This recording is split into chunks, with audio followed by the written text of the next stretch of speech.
Hello friends, எல்லாரும் எப்படி இருக்கீங்க? இன்னைக்கு ரொம்பவே டேஸ்டான பெப்பர் எக் கிரேவி தான் பார்க்க போகிறோம். வாங்க வீடியோக்குள்ளே போகலாம்.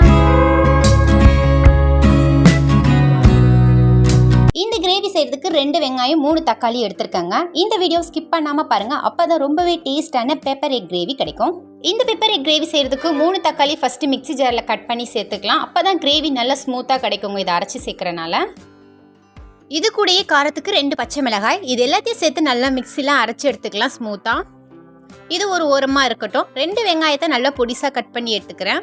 ஸ்டவ்வை ஆன் பண்ணிவிட்டு கடாய் வச்சுக்கிறேன். இது கூட 1 டேபிள் ஸ்பூன் அளவுக்கு சோம்பு, 1 டேபிள் ஸ்பூன் அளவுக்கு சீரகம், 1.5 டேபிள் ஸ்பூன் அளவுக்கு மிளகு, இது கூடயே 3 காஷ்மீரி மிளகாய் கிள்ளி சேர்த்துக்கலாம். இது எல்லாத்தையும் ட்ரை ரோஸ்ட் பண்ணி எடுத்துக்கலாம். இது மிக்ஸியில் சேர்த்து நல்லா அரைச்சிக்க போகிறோம். இந்த மசாலா சேர்க்கறனால பெப்பர் எக் கிரேவி நம்ம ஹோட்டல் ஸ்டைலில் ரொம்பவே டேஸ்ட்டாக சூப்பராக இருக்குங்க. இது ஆறுனோட மிக்ஸி ஜாரில் மாற்றிக்கலாம். ஆறுனதை மிக்ஸி ஜாரில் சேர்த்துக்கிறேன். நல்லா ஃபைன் பவுடராக எடுத்துக்கலாம். இந்த அளவுக்கு நல்லா ஃபைன் பவுடராக எடுத்துக்கோங்க. அதே கடாயை வச்சு 2 டேபிள் ஸ்பூன் அளவுக்கு எண்ணெய் சேர்த்துருக்கேன். இது கூட நம்ம பொடிசாக கட் பண்ண வெங்காயத்தை நல்லா வதக்கி எடுத்துக்கலாம். நல்லா ப்ரௌன் கலரில் வரணும், அப்போ தான் இந்த கிரேவி ரொம்ப டேஸ்ட்டாக இருக்கும். இது கூட 1 டேபிள் ஸ்பூன் அளவுக்கு சோயா சாஸ், கொஞ்சமாக தண்ணி சேர்த்து மிக்ஸ் பண்ணியிருக்கேன். ஏற்கனவே நம்ம அரைச்சி வச்சுருந்த தக்காளி விழுதை இதோட சேர்த்துக்கிறேன். சேர்த்து நல்லா கிளறி விட்டுருங்க. தக்காளியோட பச்சை ஸ்மெல் போகிற அளவுக்கு வதக்கி எடுத்துக்கோங்க. இந்த டைம் நம்ம மசாலா சேர்த்துக்கலாம். 1/4 ஸ்பூன் அளவுக்கு மஞ்சள் தூள், 1/2 ஸ்பூன் அளவுக்கு மிளகாய் தூள், 1 ஸ்பூன் அளவுக்கு மல்லித்தூள். பெப்பர் எக் கிரேவிக்காக நம்ம அரைச்சி வச்சிருந்த மசாலாவை இதோட சேர்த்துக்கலாம். 1.5 ஸ்பூன் அளவுக்கு நான் இங்கே சேர்த்துருக்கேன். இது எல்லாத்தையும் சேர்த்து நல்லா மிக்ஸ் பண்ணிக்கோங்க. இந்த கிரேவியோட கலர் நல்லாவே சேஞ்ச் ஆயிரும்.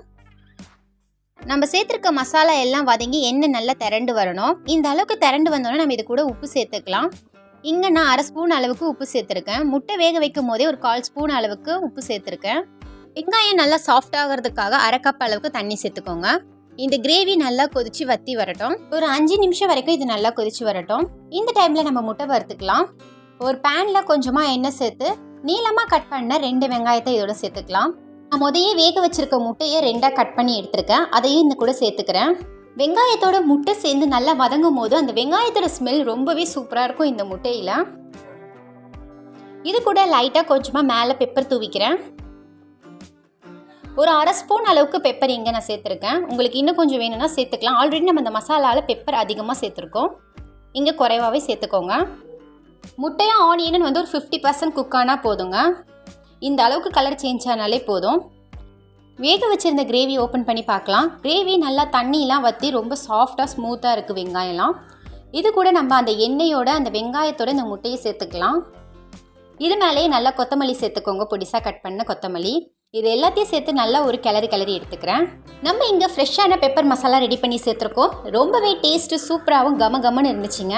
நீங்கள் இந்த மாதிரி ட்ரை பண்ணியிருக்கீங்களான்னு கமெண்ட் பண்ணுங்கள். ட்ரை பண்ணதில்லைனா ஒரு தடவை ட்ரை பண்ணி பாருங்கள். டேஸ்ட்டு ரொம்பவே நல்லா இருக்குங்க. நீங்கள் சப்பாத்தி, ஒயிட் ரைஸ், சாம்பார் சாதம், தயிர் சாதம் எல்லாத்துக்குமே ரொம்ப சூப்பராக இருக்குங்க. அட்டகாசமான ஒரு டேஸ்ட்டில் இருக்கும். ஃப்ரெண்ட்ஸ், இந்த வீடியோ உங்களுக்கு பிடிச்சிருந்தா சப்ஸ்கிரைப் பண்ணிக்கோங்க, லைக் பண்ணுங்கள், ஷேர் பண்ணுங்கள், கமெண்ட் பண்ணுங்கள்.